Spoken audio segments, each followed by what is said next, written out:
Welcome to The Lion Within Us, a podcast serving Christian men who are hungry to be the leaders God intends you to be. I'm your host, Chris Granger. Let's jump in.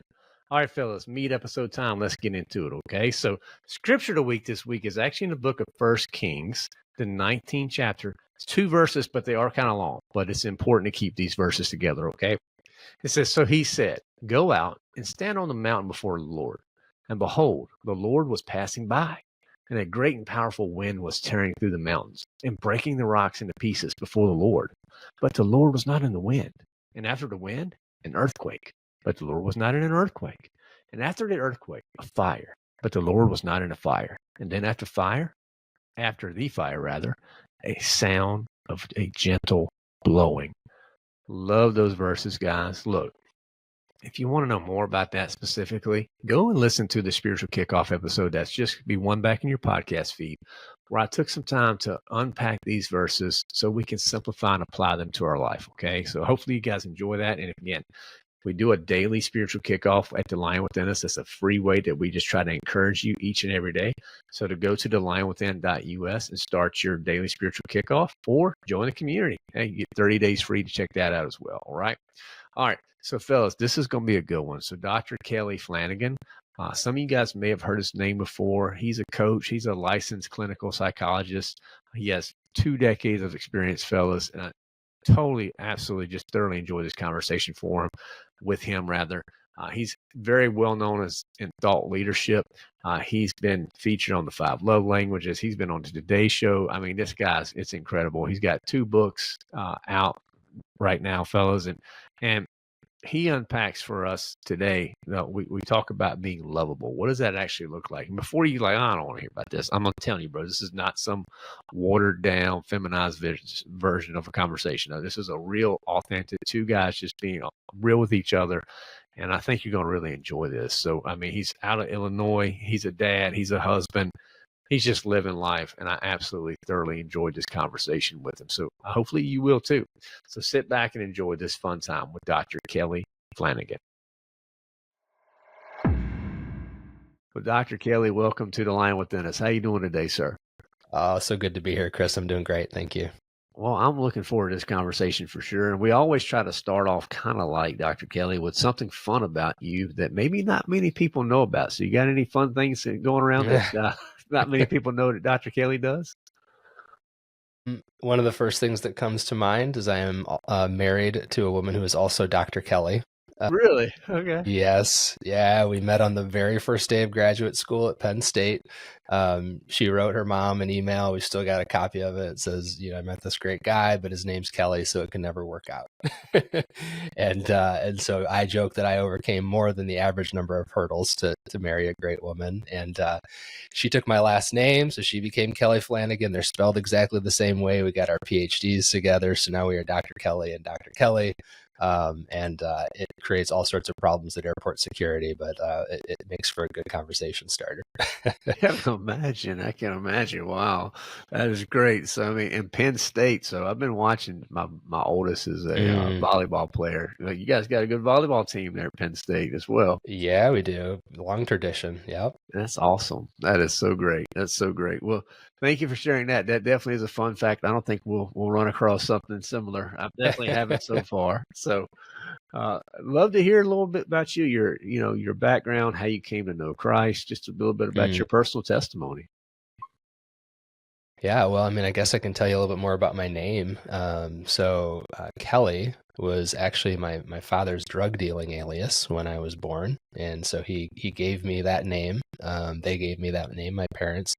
And when I was around the age of 2, my little sister had just been born. And my dad was arrested for felony drug possession. And my mom was home taking care of 2 young kids. And he came to Christ in a jail cell while she was coming to Christ outside of the jail cell at the very same time. And that sort of launched our family's faith journey when I was really young. Attended Assembly of God Church at first until maybe I was in 5th grade, and then switched to a First Church of the Nazarene. I went off from high school to college. I quit attending church altogether. And then I got to grad school, met my wife, Kelly, and she was attending a Catholic church, and I was like, I'll do anything to spend time with this woman. So I started going to Catholic mass with her. Of course, I couldn't Right. take the Eucharist or anything. Um, Eventually, in graduate school, we wound up attending at first Christian Missionary Alliance Church, and then ultimately we ended up at a Baptist church at State College because we had some friends in our cohort that were attending that church. And then later we moved to Wheaton College. She became a professor at Wheaton College in the psychology program, and we became members of the Christian Missionary Alliance Church.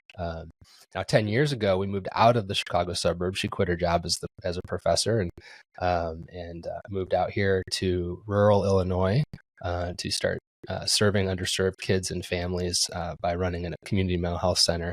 And the church we attend now is an Episcopal church. So we have over the course of my life, I have sampled pretty much the full buffet, and it's been a beautiful journey. That's incredible. I am super curious too. You mentioned, and the only reason I bring this up because I hear this pretty common with guys. I'm very interested in your take on it. When you were in church a lot growing up through high school, but then you said there was a break. You went to college and you didn't go. Mm-hmm. Why do you think? Why was that? What there was a gap? That's a common gap that I hear with guys. Common gap. Yeah, Right. yeah. I mean, the honest answer is probably that church had not been coming alive to me for many years. Okay. Christ hadn't been alive to me in a real way in a number of years. Most of my early church experience was more fear-based than otherwise, and so I think I was just waiting for an opportunity to not get woken up on a Sunday morning. If I'm being honest with you, Right. I would say that like the faith that I own as my own faith and not the faith that I was inheriting probably didn't start until graduate school, until my wife and I started attending that Christian Missionary Alliance church. I feel like that was the first time I got up on a Sunday morning to go to church because I wanted to. So yeah, I think that gap was more a byproduct of, several years of just sort of wishing someone would leave me alone on Sunday morning so I could sleep in. I know a lot of it too is, you have your programs for kids, for youth and things like that. And then once they get out of that certain age, you're just part of the body in many cases, and the groups don't exist. I don't know, guys miss that. And so I don't know. It's very interesting though, that's definitely a commonality. I always needed my intellect satisfied. And I struggled with that just strictly from a church basis. And actually, so the foundation of sort of getting reconnected with my faith in graduate school was laid in undergrad when, even though I wasn't going to church, I was starting to go to the bookstore and grab everything that C.S. Lewis had ever written, right? And ways of thinking about faith that were that made sense to me, that I could get my head around. Then I started grabbing Philip Yancey's books off the shelf, and I was like, oh wow, I can have doubts and still be a person of faith, right? And Henry Nouwen, oh my goodness, I can have things I don't know. I can have mystery and I can still be a person of faith. So yeah, it was interesting. These authors, I feel like, were really the ones that laid the foundation for me to re-enter the church in a sense. And I hope that that's a part of what my writing does for people too, is an invitation back into the church if the church is something that they have not felt is accessible to them for a while. I totally appreciate the C.S. Lewis shout out. Anytime we can talk about C.S. Lewis on the show, it's a good day. It's a good day. Right on. But what stirred you? I mean, obviously something stirred in your heart to write this wonderful book called Loveable, which I absolutely I love. No pun intended. But what stirred your heart to write that? Well, I mean, the first book an author writes is, it's been stirring for a very, very long time. So I published it in 2017, and it had been almost a decade since I had what I really consider like my spiritual awakening, in which I really felt like I experienced in a deeply emotional, spiritual, and bodily way my own belovedness, that I was beloved of God unconditionally, and that I wanted to um, share that message with the world. First of all, I wanted to share it in my home. I wanted to change the way I was showing up to my kids and to my wife, who I was loving very conditionally at that point in my life, and I wanted to embody that message in my household. But then I discovered that I had this long lost passion for writing that I didn't know about, and I wanted to share that message in my writing. So I started blogging in 2012, and and one of the early letters to my daughter went viral. Actually, my first blog post that went viral is called "Marriage is for Losers," and actually, that the concept of that post was, Jesus preaches such an upside down gospel in the Sermon on the Mount, right? Blessed are those who are poor in spirit. Blessed are those who mourn. And I thought, what would it look like if we lived the upside down gospel in marriage, and both people were competing to lose, to surrender, to sacrifice, to care for and tend to, rather than always trying to win. So I wrote that blog post, "Marriage is for Losers," inspired by the Sermon on the Mount, and that went viral. And then a couple of letters to my daughter went viral, one about how she's inherently worthy of interest, and she doesn't need to go around proving her interestingness to people, but to look for people in her life who can just naturally celebrate how interesting they find her to be. And then I wrote a blog post, a letter to her that went really viral. It's called "Words from a Father to His Daughter from the Makeup Aisle," and it was about how her she's beautiful on the outside and on the inside, but her inner beauty is an eternal kind of beauty. And that I was encouraging her to care about that eternal inner beauty. And that went really viral, and she and I wound up on the Today Show. And I wound up, actually, believe it or not, all these years later, my boss at the time was vacationing with Philip Yancey, one of my Christian author heroes. And Philip Yancey saw the show, saw my daughter and I on the Today Show, and connected me with his agent, who I continue to work with till this day. And she taught me how to write a book, and that book ended up being Loveable, which was published, here again about, what are we going on, about 8 years ago now. Wow, and man, so God was definitely moving in so many different areas. So many ways. Yeah, that's incredible. So maybe talk to us. I'm super curious. I got so many notes here. You started also saying that some of the foundation of that journey that got you to Lovable was because you had conditional love for your wife, and I'm sure there's some guys out there that may not understand exactly what you meant by that. So could you explore that a little bit, because I think that would be very relevant for a lot of our listeners. Yeah. Well, the way that I get my specialty, by the way, in my clinical training was marriage, communication, and conflict resolution. And so what I sort of learned over time is that early on in a relationship, the reason we choose to marry someone is because they make us feel a certain way.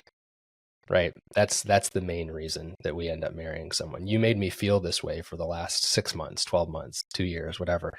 I want to be married to you and live with you forever, so you'll keep making me feel that way. Right. And they don't keep making us feel that way. Now I'll be very specific here and personal. I don't mind that. My wife, when you are in front of your wife, my wife, you feel like you're the only person in the world. Mm-hmm. Like her attention, her capacity to care for you and pour into you is incredible. The flip side of that is that when you're not the center of her attention, you can feel like you cease to exist, right? So this was great for me. And then we had children, right? And then they became the center of her world. And all of a sudden I was feeling left out, alone, neglected, abandoned, things that it turns out I was carrying with me into the marriage, but didn't realize it. And now all of a sudden, I will love her on the condition that she starts to make me feel like the center of her attention again, right? And that she shows up in the way that I want her to. But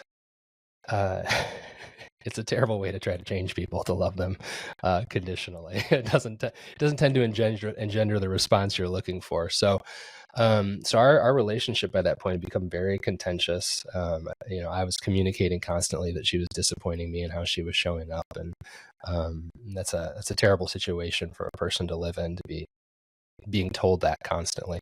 And so all of a sudden, I had this moment where I discovered I'm loved unconditionally by the God of the universe. Like, it's taken care of. Like my wife doesn't have to do that for me now, right? And so therefore I'm now freed from this pattern, and I can love her unconditionally as well.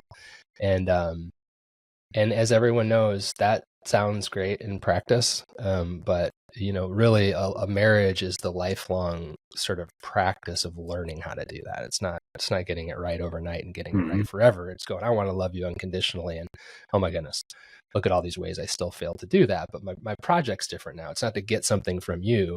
It's to grow into a more and more perfect love for you. Right.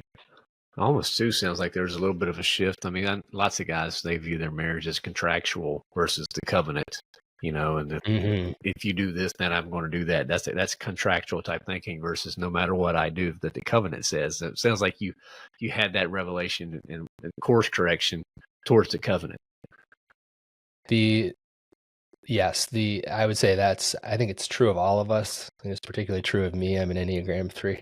The transactional nature of my love was sort of a light was shined on that, and you start to realize that if love is transactional, it's not really love at all. It's a trade, right? It's a deal. It's a deal. And I wanted to get out of that transactionality, and here, like I say, here we are 10, 15 years later, and I'm still working my way out of it. Amen. Well, now's a good time for our first break, guys. We'll be right back. If you're like me, you don't need another book just sitting around collecting dust. What I enjoy is something to help guide me when my feet hit the ground in the mornings. And that is why we put together Unleashing the Lion Within. It has honest stories, scripture you can apply, and simple steps to help you lead at home, at work, and everywhere in between. So if you've been feeling stuck or scattered lately, you may find this resource encouraging. Read a few pages, take one step, and watch what God does with your obedience. Hey, and if reading's tough for you right now, no problem. The book is also available in Audible version, so you can listen on the go. So if this sounds interesting, check out thelionwithin.us/book or search for Unleashing the Lion Within directly on Amazon. So there's no pressure here, just a resource that many guys are finding helpful. So grab the format that fits and take your next step. Well, Dr. Kelly, I'm super curious. You mentioned a couple of your blogs went viral. I'm very curious about the one with your daughter from the makeup aisle. I read it. I thought it was incredible, for sure. I just released a study on the Bible app, and it's called I'm Just a Guy Raising a Daughter. And it's funny because it literally just came out like last week. They finally released it. And Cool. so I'm curious the feedback you were getting from the blog, from the types of things, like more specifically the feedback from men on that one. So just walk me back, because I'm sure it was kind of overwhelming that really took off so well, but I can only imagine what you heard from it. It was amazing. And this really, the reaction I got to those letters really did form the foundation of Loveable, in the sense that, like, I mean, it was being read by millions of people a week. It was going that viral. And I assumed that the response, and I was getting, I mean, literally hundreds of emails a day, and I just assumed that the responses would be things like, can I print out this letter and give it to my daughter, or I'm going to save this letter and give it to my granddaughter, but the number one most dominant response I got, and it cut across age groups, cut across the sexes, cut across ethnic groups. The number one response I got was, I needed to hear these words, right? I needed to be reminded that I'm enough, that I belong, that I have a reason for being here, that I matter. Like, thank you for writing this to your daughter. I feel like you wrote it to the little kid in me. who's been waiting on those words. And so that idea that we all still have a little one inside of us who's waiting on a love letter became sort of the foundational principle of the book Loveable.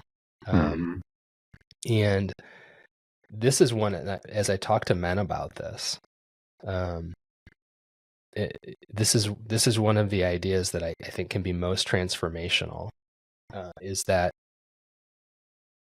you learn how to parent your own children by reparenting the little kid inside of you. Right? Like, how do I know what my kids want? What did you want when you were a kid? Sure. How much did it hurt? How much did it hurt not to get it? How much did it hurt to get the opposite? Have you tuned into and had a reckoning with those experiences? Because if you have, like, if you're tuned in to how much it hurt when a dad overreacted and yelled at you, it is going to be near impossible for you to do the same thing. Right. And so I think that was a powerful takeaway for me, is that we've got work to do in order to, that little one inside of us that needed to hear these words that were in this letter also needs us to be constantly caring for it. And in that inner work, we're practicing caring for the little ones that we've given birth to, that the next generation. So that for me became a big part of the process, is learning how to take care of that part of me so I could take care of my kids in a similar. Well, through that process of reparenting, like, what led you literally to the makeup aisle for your daughter? I mean, that's an interesting, just super interesting that you made that connection there for that. Was there anything that, bringing the dots together, that led you there? Boy, that's a good question. I mean, the literal story behind that was a buddy and I, who, we're both raising daughters, and we're both having sort of a reckoning with the shame that we had picked up in our childhood, the message that we weren't good enough unless we did this, and we should do this to be good enough, and how much of a burden and a wound that had become for us. We're raising daughters, and we're like, boy, these daughters are living in a culture of shame, right? They 100%. have to look a certain way to be good enough. They have to act a certain way to be good enough. And he literally texted me from the makeup aisle of a store, and he's like, dude, I'm in the makeup aisle. Like, you should see some of the messages in this place. I mean, like, how are we going to raise daughters that don't carry the shame in this, And so I thought, I wonder what he's talking about. And so I went to the makeup store of a local department store, and there was literally these messages all over the makeup aisle, like literal words. And they were all essentially shaming messages. If you don't look like this on the outside, you're not good enough. And so I wanted to take the same words and repurpose them in a way for my daughter. And that really, really resonated with people. So I think we all at some level are aware of the burden of shame that we carry.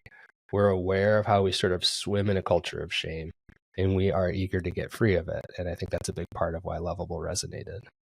100%. 100%. And for the guys specifically, I definitely wanted to pull on this with you. A lot of guys equate worth with performance. You've kind of alluded to it already. You're like, how do you challenge that with Loveable and with the things that you teach? Yeah, well, and again, I'm an Enneagram 3. Performance is my that's your jam, man. That's my jam. That's my calling card. So I'm keenly aware of this. Yeah, so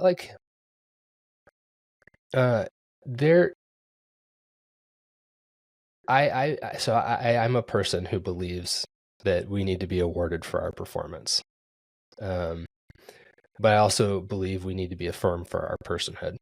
And so I started coaching my son in youth soccer many years ago. He's a senior now. He'll be playing tonight. He one of the things that we would do when there was one thing I would say to him before the game: have fun, be a great teammate. I can't wait to watch you play. Right. And then when he would come off the field, I'd say one thing: it was fun to watch you play. I enjoyed watching you play. Right. And then I'd ask, are you ready for any feedback? Yeah. Right. But the idea being, it is just a gift to get to witness you, to get to be here for this, to get to see you do that. You lost. It was awesome to watch you play. right? So even today, this morning, when he walked out the door, knowing I won't see him before his game tonight as a senior in high school, the one thing I said is, I can't wait to watch you play. And it's true. I get a little emotional thinking about it. We also had this. I had this sort of back in youth soccer, actually all the way through middle school. We had this ritual we did. The last practice of the season, prior to it, I would sit down with my roster, and I called them awards, not awards, but awards. And I would create a certificate with a word that exemplified something delightful about the character of each kid, how they showed up, not how they passed the ball or how many goals they scored, but just how they showed up to the team and to sort of life in the soccer field. And then we'd order pizza, and Capri Suns or whatever, and we'd go. And fourth, fifth, sixth grade kids, and they got pizza. It's post practice. They're running around and chattering. They're almost impossible to corral. But the thing that I discovered is that the first award you give, they all just stop, dead silent. You affirm a kid for who they are, not what they've done, right? But who they are, and they just are entranced. They're like, Yeah. Am I next? What's my word? Right? They're just dying for that kind of affirmation. So that, to me, and again, I think whether or not we win the tournament at the end of the year, I think the winners should get trophies and everybody else shouldn't. Like I believe performance should be awarded properly, but personhood should be acknowledged properly as well. And so that's what I try to emphasize as a dad. Is it's just a gift to get to be here, to watch, to see you, and wins are icing on the cake. Man, so I'm all right. So I'm stealing that, Dr. Kelly. So I'm gonna do that. 'Cause I do a lot of coaching. Please do. Yeah. So and you call it award ceremony. All right. The award ceremony. What was crazy? So I quit doing that at the end of 8th grade because then he was in high school and I wasn't his coach anymore. But my oldest son, he graduated now, 4 years ago from high school. It was his senior year, and it was the end of the year choir banquet. And get a little emotional at this. His choir teacher did basically the same thing for each of the graduating seniors. Really? And they were just as attentive. They were just as emotional when they were given their word. It was like, this doesn't go away in us. Yeah. Right? Like, I think we learned to build up armor against it a little bit, right? But like the longing to be seen and to be named, it just doesn't go away. Do you remember any stories from those ceremonies that just stand out, or any kids or parents, the way they reacted, or did you like to share? It just sounds like such a cool experience. Yes. If I could remember, Chris, 4 days ago, let alone 4 years ago, I would. It was interesting. What I'll tell you, here's the story. One of the young ladies who was on that team, I guess she was probably on one of the 6th grade teams. We went to her graduation party, her high school graduation party last summer, and she still had the certificate that I'd given her in 6th grade. And I hear this from parents all around town. They're like, "Oh yeah, my kid's got it on their wall," or "Yeah, it's still sitting on their desk." Like they hold on to it and they go back to it. And I think that's one of the things I'd want to encourage fathers, parents, but fathers in particular, is that your words have tremendous power, right? Tremendous power. And if you frame them in some way, just create a little bit of space around them to say, what I'm about to tell you is important and special and true. Those words can stay in and with a child for the rest of their lives, can shape their sense of identity and who they are. So my encouragement is to, if you're taking up space, like with your kids, is to take up space in that way. Make sure the right words are getting into them. Mm-hmm. Love that advice. Love it. Thank you for sharing that. You bet. No, in your book a lot, you address some areas that I think are important. It's like for some, a lot of the guys that come to the Lion, they come here because they're lonely, they're isolated, they're battling some maybe depression or anxiety, different things. But for the guy that feels invisible right now, who's listening to you and maybe doesn't have a lot of close relationships, how would Loveable, what would you like to tell that guy so far as, just to build him up and encourage him? I would say I mean, it's hard to believe, right? Because here I am on a podcast and talking about all this stuff. But if you knew my whole story, you'd know I know exactly what it means to feel invisible. I know exactly what it means to feel that surely you must not be a very interesting human being, or people would be paying closer attention. I also know, though, because I've had to work through this, that we end up participating in our own loneliness, right? That this is what happens is we develop the shameful belief that there must be something wrong with us in order to explain this painful sense of loneliness and isolation and disconnection. There must be something wrong with us. It must be wrong. What is it that's wrong with me? And as soon as you feel that there's something wrong with you, now you have to protect yourself. And then I talk about this in Loveable. We build this complex ego structure that hides us or defends us, or sort of we try to elevate ourselves to feel better about ourselves. And in the process of doing that, we're just actually exacerbating our own separation. And what Loveable really talks about is this process of learning to reveal yourself to people again, right? I talk about how you don't build belonging, you find belonging by announcing who you authentically are and looking around to see who celebrates. Mm-hmm. And if you announce it enough and you look around enough, there will be people celebrating. And I believe we just need a handful of people who kind of go, oh, I see you. I dig that. And some of us are pretty unusual people. Like there aren't going to be a ton of people out there who are like, oh, I get you, but who said it? Like if you're 1 in a million, then there's 7 million people like you on the planet, or 8 million people like you on the planet, right? So you're not as alone as you think you are. But no one can know that until you start to announce yourself. So a lot of Loveable is about regaining the sense of worth that gives you the courage to reveal who you are so you can start to find your people. Got it. Love it. Love it. Guys, we're going to take another quick break. We'll be right back.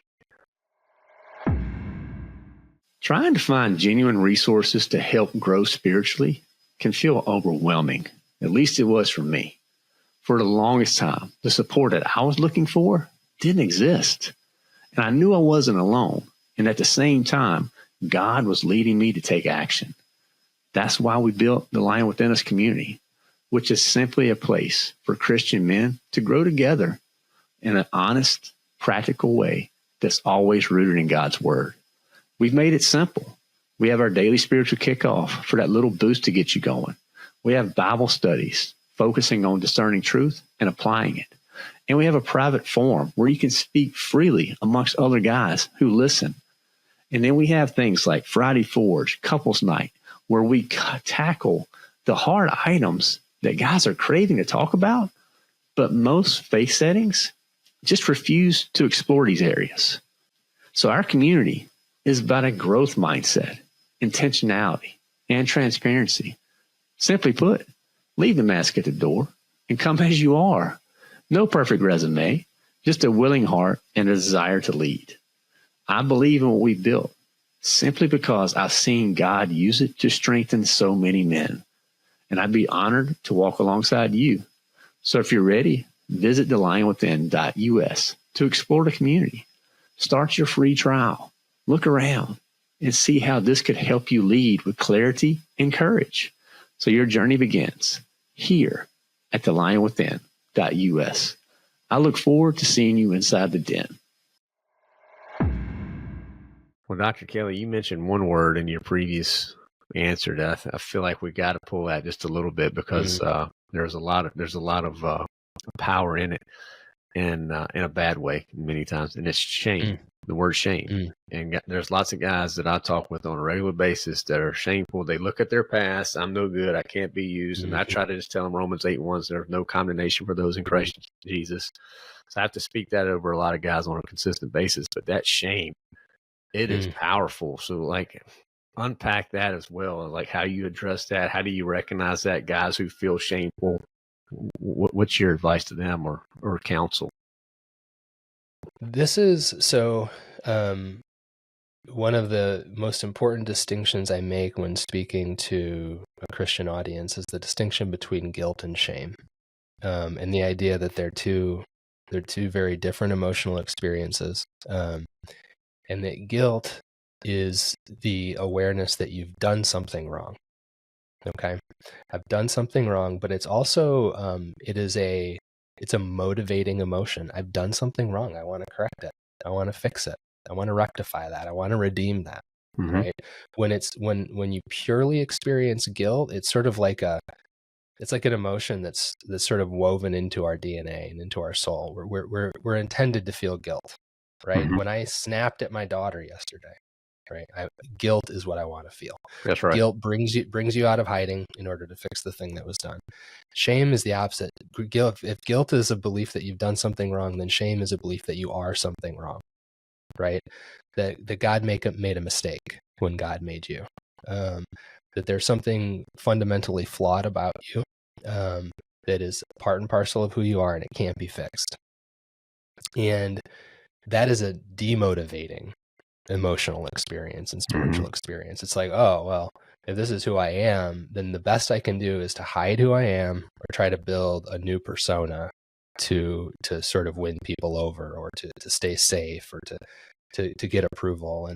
And so we go into a process of hiding and pretending when we have shame, and it doesn't motivate us to show up more fully and show up more authentically. And and Brene Brown has talked about this, like one of the great fuels for shame is hiding. And so Isolation, right? Isolation, right? Shame says, there's nothing to do but to hide myself. And then the hiding fuels the shame, which says, we'll keep hiding even more. Mm-hmm.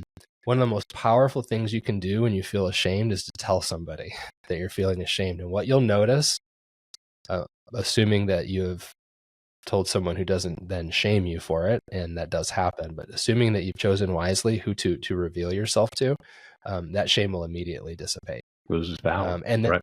Yeah, that's right. And then because it takes a lifetime to change a way of thinking about oneself and understanding oneself, like then that shame will sort of start to accumulate again, and then you'll share it with somebody and it'll dissipate again. Mm-hmm. I mean, one of the most powerful things I've ever done is write a book about feeling ashamed. And then to talk about it all, it's a blessing to me, because every time I talk about it, it diminishes a little more. Mm-hmm. Mm-hmm. But I feel like it goes against so many guys' natural tendencies to keep everything inside, to put on the front of being strong, to being solid, fierce. I'm a warrior. Warriors don't need to have these soft conversations. And it's like, no, man, that's not. I think we're missing the point here between weakness and meekness, and maybe you can make a connection there for some guys. Yeah, I mean, the protections that we have devised for our shame wouldn't be effective protections if we didn't think of them as positive things. Mm-hmm. Right? So yeah, like you said, like, put on this armor. I'm okay. I'm tough. We don't talk about what hurts. We don't talk about the past. We're not vulnerable. Like, those are all qualities that sort of get glorified as dimensions of masculinity. And the reason they are, for a while, effective sort of ways of coping with shame is that they are glorified. We see them as positive. Now, what you see, it's this concept, that like, what got you here will keep you here, right? And what the way I generally think of it is that the first half of life, the first half of the spiritual journey, we'll say, because that's not really chronological, but the first half of the spiritual journey oftentimes is coming up with ways to cope with our sense of shame. And then the second half of life is beginning to release all those coping mechanisms to genuinely show up authentically. And so, yeah, I'm with you, like, feeling, sort of coping with our shame by feeling strong and tough and untouchable. I mean, it feels great for a while until it sort of increases your loneliness and your shame exponentially. Mm-hmm. Mm-hmm. 100%. And you mentioned a word there too. I just feel like you keep giving us so many great things to consider. But this is another word that guys struggle with, is vulnerability. So maybe what role does that vulnerability play in becoming the lovable type of guy that particularly for guys who want to be high achievers, who are out there trying to do what God's called us to do. But man, being vulnerable is not something that is talked about very often, or guys even know how to do. No, it's not. I actually just wrote about this on my Substack, and I tried to reframe the whole vulnerability conversation with a metaphor. Okay. And the idea is that we often think of vulnerability as something we do, Mm-hmm. like that vulnerability is, saying a thing you don't want to say, or being more honest than you generally are comfortable being, that kind of thing. It's almost like it's not having any walls or something like that. But the metaphor that I use is that the vulnerability is the way actually, this was James Bryan Smith. Are you familiar with him? He completely renovated my understanding of the soul at a conference of his called the Apprentice Gathering, when he said the soul is a needy thing. The soul is a needy thing. It's a fragile thing. And I would say the soul is a vulnerable thing, right? This is why as children we come into the world, we're so vulnerable. We're a soul with skin on, right? Like at our truest essence, we are vulnerability. Essentially, anything can get in. And so the metaphor that I used was like, if you put a hot coal in the center of your hand with your palm up, and it just rests on that little hump of the middle knuckle, a hot coal. It's like it's a painful little prick of pain there in the center of your hand, right? And then what most of us do with our vulnerability then is we actually try to reduce the vulnerability by clenching the coal and hiding it, and hiding our vulnerability.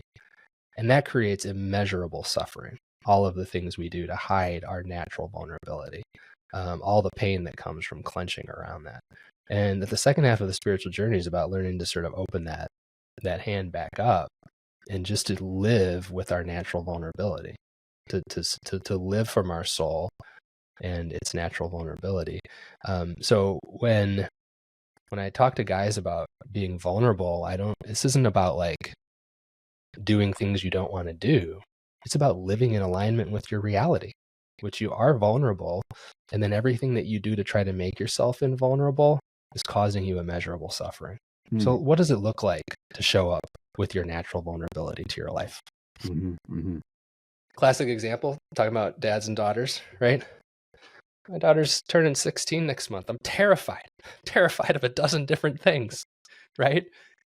That's vulnerability. That's this young woman who I care about more than any other young woman on the planet, and who is so important to me. I'm releasing any even semblance of control I had over her into the world, where anything can happen to her, right? She's going to get behind the wheel of a car. That blows my mind. My little girl's getting behind a wheel of a car. That's vulnerability. That is showing up to life without trying to control all of it, but just ready to receive it and to go through it. And so, yeah, that's that. There are a myriad number of ways that I think we can learn how to practice vulnerability as just an alignment with the way things are. My oldest is 15. She'll be 16 next August too. So I'm right there with you. And it's hard. I mean, even now, well, she's learning that she has a learner's permit, and I'm sitting there with her, coaching her, but recognizing that day is soon coming. And man, that's a scary feeling. It is a scary feeling. And that scary feeling is, I don't want to go through the vulnerability of this. Like, I often talk about fear being, fear is a resistance to an experience, right? Fear is resistance to what could happen.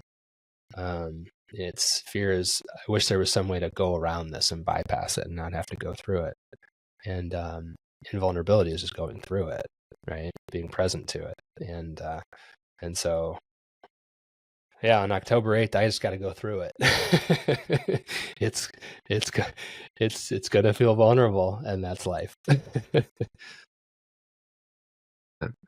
how about, I mean, there's so many guys out there who read books like this, and they get kind of worked up, and they definitely want to take it and learn it and apply it. You know, what advice would you give them for actually applying the lovable concept into their families, into their maybe their workplaces, their communities, or just look It's to the guy that they're looking in the mirror and who's reflecting back on them. So any practical application you would have for taking this lovable and actually turning it into action? Well, one of the things I talk about in Lovable is the powerful, powerful, powerful practice of learning, of listening to and listening for the voice of grace within you. Mm-hmm. We're so caught up in the project of proving our worth through one more performance, through one more achievement, right? Through one more situation. And,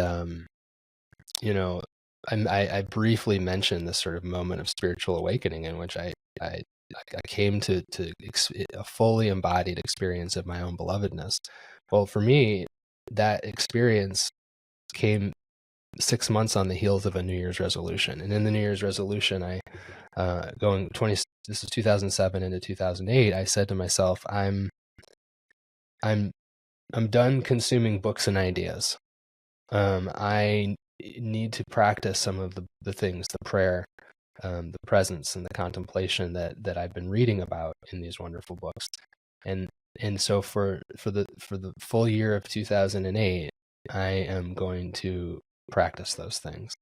And whoa, like that wasn't easy, because at first all I heard was the shame, right? That's all I was hearing inside. I remember standing in the kitchen one morning with my wife after had been on the bike for 45 minutes at the gym, no books, no nothing, just with myself and my inner life. And I came home and I said to her, I go, I'm realizing my whole life, if you told me that I was going to stand in front of God and God was going to say something to me, my whole life I believed he would look at me and he'd go, Kelly, you can do better. You can do better. And I said to her, I'm starting to realize that's not the voice of God in me. That's the voice of shame in me. I've never heard the voice of God speaking in me. I've confused it with my shame. And so I was spending that first half of 2008 I'm just going to listen until I hear the voice of God. And what I can tell you now, and what I say in Lovable, is that the voice of grace, the voice of God, is always speaking in you. It is always whispering of your belovedness. It's just not going to try to shout over the voice of shame. This is why one of my favorite Bible passages is, Elijah coming out of the cave, right? And at first it's a violent wind, and then an earthquake, and so on and so forth. And then finally all that noise dies down and he hears the voice of God. So that would be my encouragement to men listening to this. First and foremost would be, create the space in your life to listen for what is always being whispered inside of you, until you finally hear it. And it won't happen right away. 6 months of dedicated practice for me. I got an email not too long ago from a woman who said, I read your book Lovable 3 years ago and I finally heard the voice of grace this morning. And yeah. And but once that voice is heard, it can't be unheard, right? And now that if you're not hearing it, it's because the other voices in there have gotten louder, and it's time to let them settle again, sort of like mud settling to the bottom of a puddle so that you can see more clearly again. So that'd be my encouragement to those who are listening. And I guess too, just to pull on that for guys, sometimes that means actually disconnecting and getting quiet and getting still. It sounds like you had to get still for quite a while to hear that voice of grace. For quite a while, and fortunately I was doing that. I mean, I dated it. 07, 08, that was before I got my first iPhone. And so the challenges to taking the space to be with yourself and to listen to what's being said within you are exponentially more numerous at this point. But this morning, like I said, I told my son, can't wait to see you play tonight. I walked out into the driveway and waved him and my daughter off to school. And it's like, I need to sit here for 15 minutes. I just need to sit here out in nature for 15 minutes and be present. And my phone was in my pocket and I couldn't do it. And there's actually good data on this. Like when they do research on kids who are taking tests, they do 3 conditions. One is that the phone is sitting next to them on the desk. The other is that the phone is within sight across the room. And the other is that their phone is out of sight. They do just as poorly on the test when they don't pick up their phone. But when it's sitting on their desk, or if it's within eyesight, they do poorly on the test. If it's completely out of eyesight, they do better. our brains at this point are so conditioned to ping our devices that we can't concentrate on anything else if they're within our consciousness. So I literally got up, I went inside, put my phone inside, right? And I went back outside because I was not going to be able to be present if that thing was on my body. And so that's an encouragement that I want to give to folks, is create the spaces and the situations that actually lend themselves to being able to be present with your inner life. That's incredible. That's incredible. Great tip. Great advice. Before we kind of get towards the end, we always have a fun lightning round, Dr. Kelly. So if you're willing Okay. to play, we'll just Sure. have a little fun here, and then we'll wrap up. Give the guys a good shout out to where to get a copy of the book and everything. But let's jump right into it. So, what's a favorite hobby? What's something that you enjoy doing for fun? Oh man. So I used to say writing, but that's now what I do for a living, so I can't say that anymore. And cycling is one of them. But my daughter did pick up golf. Was my hobby and passion as a young kid. Okay. And my daughter's just picked it up and is playing on the golf team for the high school. So that's back. That's front and center for me. And now I get to be a good dad while I do it. So I feel like extra permission to play golf again. Well, you mentioned cycling too. So is this like your road cycling as well? Oh, there's just, hybrid fitness bike is just, for me to get some exercise while you're out in nature. And Nice. Again, with no devices or anything, that's peak experience for me. Amen. Yeah, I guess you got to be kind of locked in if you're on the road. You can't be looking at Exactly. devices there. Exactly. That's right. How about favorite food? What's your go-to, Dr. Kelly? Favorite food? Oh man, it's just pizza. There you go. Pizza. It's pizza. I mean, it's pizza to the point where my kids are sick of me saying, "Let's order pizza." Like literally, that happened this week. My wife's like, "Oh, I don't know if we've got time for me to make dinner." I'm like, "Let's order pizza." They're like, "Not again." So yeah, pizza. Nice. You and your wife have a date night. You get to go to watch a movie, any movie, all time favorite. What are you and her going to be pulling up? Oh, all time favorite movie between the two of us. Yeah. Oh yeah. The first movie that comes to mind is a movie called Arrival. Okay. It's theoretically it's an aliens movie. 12 spaceships arrive and put themselves over 12 different cities across the world, and we don't know how to communicate with them, and they're just sitting there. So it's about this linguist who is recruited to go onto one of the ships in the United States and to try to learn how to communicate with the aliens. Okay. And it is the best. It is the best allegory about how to communicate and connect amongst human beings. Because let's face it, like in a lot of ways, my wife's an alien to me. My daughter's an alien to me, right? There's a whole universe going on in there I have no idea about and that they don't understand completely. And so just a beautiful allegory about the power of communication when it's done well. Love it. Love it. If you could be a superhero or have a superpower, rather, which one would you have, and how would you use it? Oh man, it depends on which part of me you ask. Like the dark side of me is like definitely wants to be Batman. I mean, he's rich, he's got all the ladies, he's got all the cool toys. I'm a gadget guy, and he just gets to be a little bit bad, Right? and right. I sort of like that. And then the other side of me is the exact opposite. Superman. Like Right. he's the all-American hero. I loved in the new Superman movie when I think he said, kindness is the real punk rock, and that new movie did a really good job of illustrating, I think, how kindness and compassion are superpowers if we harness them. So I don't know. Those are my two sides. Love it. Love it. What was your go-to band growing up? Ooh, depends on what you mean by growing up. I was an embarrassingly like pop 80s kid. So, Okay. I'm talking like, we're talking Richard Marx. I don't know, Mariah Carey. Let's see. Billy Joel was probably my segue into something a little more sophisticated. And then fell in love with Dave Matthews Band as I got into college. Okay. They were a big band for me. But my favorite musician of all time, I'll give him a shout out here, is a folk singer-songwriter named Josh Ritter. And he came out with a new album recently. And he's someone who I think I resonate with him because he's constantly wrestling with his faith and his music, and Love it. and can't let it go. Right. Can't let it go. You know what I mean? Like that feeling of like, oh man, he's good. Yeah. That's awesome. I love to ask this question too, Dr. Kelly. What's your favorite thing about God? Just when you think about God, what's your favorite thing about it? That I couldn't get rid of him if I tried. Relentless. That I couldn't get rid of him if I tried. And I don't mean that like, I mean that right now, like in this moment, in every moment, in every place, and in every space, and in every person that I meet. Couldn't get rid of him if I tried. Amen. Let's flip it 180. What's your least favorite thing about the evil one, about Satan?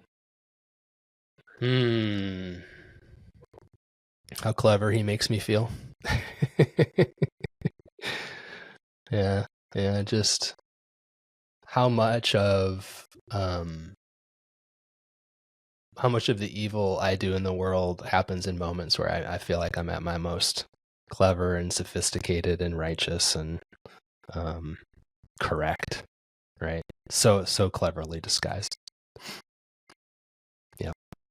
He is that.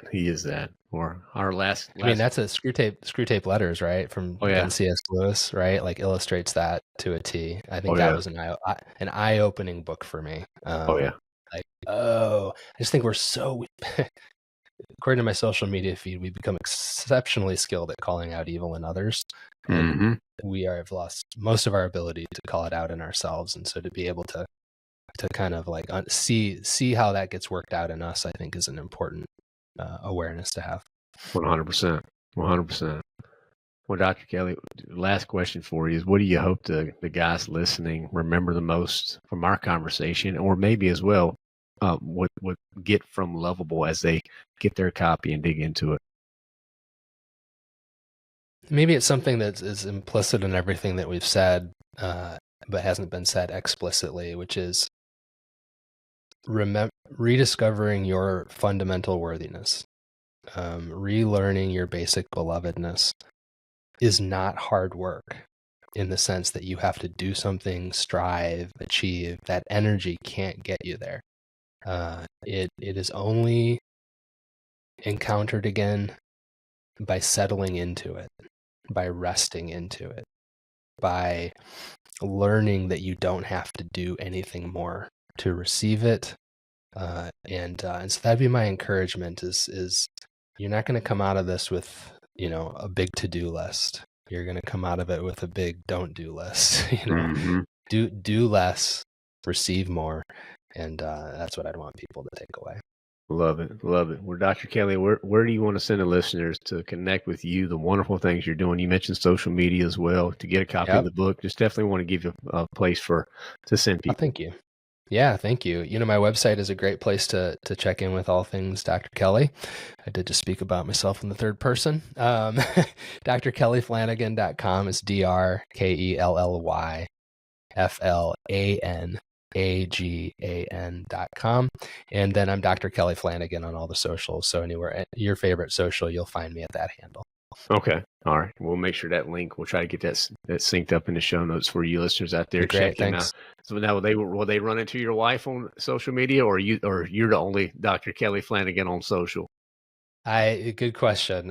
She has has no interest in social media. Okay, so you will be getting just me for sure. Just you. Okay. Yeah. All right. Well, Dr. Kelly, this has been an honor. Thank you so much for coming on. Anything else you'd like to share today? No, I want to say thank you to you. It's such a meaningful conversation. We need more conversations like this. So it's quite an honor to be a part of it. Amen. Amen. Well, thank you so much again and appreciate your time today. Thanks. If you're looking for a simple way to get your week started right, the Weekly Roar is for you. So every week, I'll share a short reflection on Scripture and a couple practical steps to help you walk it out. It's all about being clear, honest, and staying rooted in God's Word. And here's the deal. There's going to be no inbox games. There's no hype. It's just an encouraging and quite often a challenging word to help you steady your week and strengthen in leadership. So if that sounds interesting, sign up for free at thelionwithin.us/roar. And here's the cool part. You can read this in a few minutes and carry it with you the rest of the day. So again, thelionwithin.us/roar, that's ROAR, to get your personal weekly roar every Monday morning. All right, fellas, I told you that was going to be good. Dr. Kelly did not miss at all, right? He delivered 100%. So hopefully, get a chance, go get a copy of his book. And the question of the week this week that we really want to think about is, what noise in your life most drowns out God's whisper? We kind of ended on that. Dr. Kelly and I talked about that because there's so many things that just pull at us and just constantly grabbing for our attention. And we usually fill those voids with volume, some type of volume of something. So think about that. And if that noise, whatever that you identify that source of noise, whatever it is, what can you do to quiet it down? Because in those quiet moments is when we're going to hear God the most. All right. So hopefully you enjoyed that, fellas. Again, give us a rating and review. Head over to thelionwithin.us. That's where you can connect with all our stuff, as well as the Bible app. Open up the Bible app. Check us out. Search for The Lion Within Us. You'll find our page, all our resources there. Tons and tons and tons of resources on the Bible app, fellas. So hopefully you're being encouraged by that stuff, and it's being a blessing for you. And other than that, again, the daily spiritual kickoff, the community, and our leadership mastermind. They are the three ways that we really lean in and we try to encourage you, to help you. Go check out, get a copy of our book, thelionwithin.us/book. You'll get a copy of Unleashing the Lion Within. You'll see what that's all about. Lots and lots of resources there for you, fellas. So it's all found at thelionwithin.us. All right. Well, have a great day. Thank you guys so much for hanging out. We'll look forward to seeing you on our Fun Friday. And remember just to keep unleashing the lion